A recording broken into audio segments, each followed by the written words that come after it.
नमस्कार दादा. नमस्कार. मला तुमचं पूर्ण नाव, गाव, तालुका आणि जिल्हा सांगा. माझं नाव अक्षय रघुनाथ काळे. हां. राहणार सुसले, तालुका जुन्नर, जिल्हा पुणे.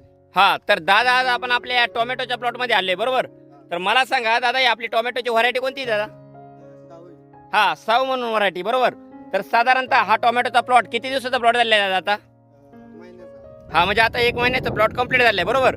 तर टोमॅटो या पिकासाठी तुम्ही यावर्षी थोडासा बदल करून आपले जे ऑर्गॅनिक कार्बनयुक्त दाणेदार खत आहेत त्याच्यामध्ये गोदावरी, कृषी समृद्धी, सिलिकॉन, पीडीएम पोटॅश, प्रोम, कृषी मॅक्स आणि निंबोळी पेंट हे तुम्ही काय केलेले आहे, ज्या पिरियडला आपण टोमॅटोला बेसल डोस खाली भरतो त्या पिरियडला तुम्ही आपली जे ऑर्गॅनिक कार्बनयुक्त दाणेदार खत आहेत ही टोमॅटोला खाली भरलेली बेडमध्ये बरोबर. तर मला सांगा दादा, ज्या पिरियडला तुम्ही आपली जे ऑर्गॅनिक कार्बनयुक्त दाणेदार खतं टोमॅटो या पिकासाठी वापरली तर दादा तुम्हाला याचे काय काय रिझल्ट जाणवले? काळोखी चांगली, पानं हा, काळोखी चांगली, त्याच्यानंतर फुटवा चांगला आहे. हा, त्याच्यानंतर अजून काय काय रिझल्ट जाणवले तुम्हाला? सेटिंग, फुलांची आणि फळांची सेटिंग.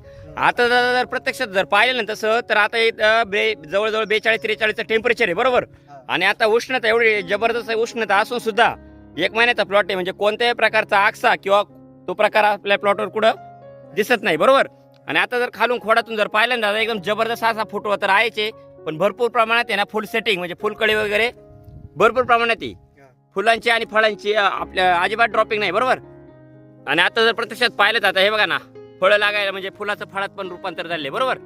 तर मला एक सांगा, आपली जी ऑर्गॅनिक कार्बनयुक्त दाणेदार खत आहेत ही वापरून तुम्ही समाधानी आहात? हा, धन्यवाद तुम्ही दिलेल्या माहितीबद्दल.